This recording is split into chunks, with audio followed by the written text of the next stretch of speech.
രാവിലെ ഒരു പണിയില്ലാതെ പിള്ളേരുടെ മുട്ടായി അടിച്ചു മാറ്റി കഴിച്ചോണ്ടിരുന്നപ്പോഴാണ് ഞാൻ ആ കാഴ്ച കണ്ടത്. അമ്മയുടെ മുഖത്തിന് വൈക്ലഭ്യം ചോദിച്ചപ്പോ ഫോണിൽ കണ്ട അതേ മീന് കഴിക്കാൻ ആഗ്രഹമൊന്നും. ഞാനിവിടെ മല പോലെ ജീവിച്ചിരിക്കുമ്പോ അമ്മയ്ക്കൊരു ആഗ്രഹവും. പിന്നെ ഒന്നും നോക്കിയില്ല, നിപ്പിന് തൊട്ട് അപ്പുറത്തെ കടയിൽ ഒരു മുട്ടക്കാട്ട മീന് മേടിച്ചിട്ടുണ്ട്. ഈ മീന് കാരണം ഞാൻ വീടിന് പുറത്താവുന്ന സ്വപ്നത്തിൽ പോലും ഞാൻ കരുതിയില്ല. എന്റെ അമ്മ പണ്ടാര മീൻ ഇപ്പൊ മനുഷ്യനെ തള്ളിയിട്ട് കൊന്നാനെ. എടുക്കാൻ വയ്യാത്ത ആ മീൻ കൊണ്ട് നമ്മുടെ കയ്യിൽ കൊടുത്തപ്പോ 1000 പുഞ്ചിരി പൂത്തുലഞ്ഞിരിക്കുന്നു. ഈ പ്രധാന ആയുധമായ കത്തി അരിവാളെല്ലാം നുള്ളിപ്പറക്കി എടുക്കാം.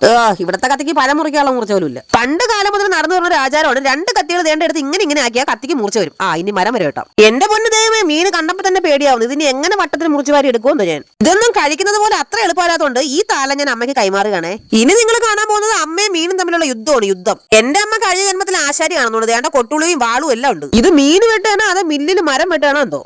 അതായിരിക്കുന്ന ദോശക്കല്ല് പോലത്തെ 2 മൊട്ടൻ പീസുകൾ. ഈ മീനിന് മസാല തയ്യാറാക്കുമ്പോ ഇച്ചിരി നാരങ്ങാനീരും കൊണ്ട് ഒഴിച്ചാൽ പൊളിക്കും. ഇനി ഒന്നും നോക്കണ്ട, ഓലത്തുമ്പത്തിരി ന്യൂയലായിട്ടും പൈങ്കിളി പാട്ടും പാടിക്കൊണ്ട് മീനിൽ നന്നായിട്ട് മസാല അങ്ങോട്ട് തേച്ച് പിടിപ്പിക്കണം. മസാല തേച്ച് തയ്യാറാക്കിയ മീനിന് 2 മണിക്കൂർ റെസ്റ്റ് എടുക്കാൻ വിടാം. കേട്ടിട്ടില്ലേ? Rest in peace. അങ്ങനെ ക്ലോക്കിൽ കൃത്യം 2 മണിക്കൂറും 2 മിനിറ്റും ബെല്ലടിച്ചപ്പോ നമ്മൾ സാധനം കയ്യിലെടുത്തിട്ടുണ്ട്. ഇനി തിളച്ച എണ്ണയിലേക്ക് കറിവേപ്പില വാരി അങ്ങോട്ട് നിരത്താം. ഇനി കോട്ടുവായിട്ട് ഉറങ്ങി എണിച്ച് വന്ന മീനിനെ പതുക്കെ എണ്ണയിലോട്ട് ചരിച്ച് അങ്ങോട്ട് കിടത്താം. ഇനി നിങ്ങൾ കാണാൻ പോകുന്ന സാധനം മിസ്സൈൽ ഇടുന്നേക്കാളും റിസ്ക് എടുത്ത് ചെയ്യാനുള്ള സാധനമാണ്.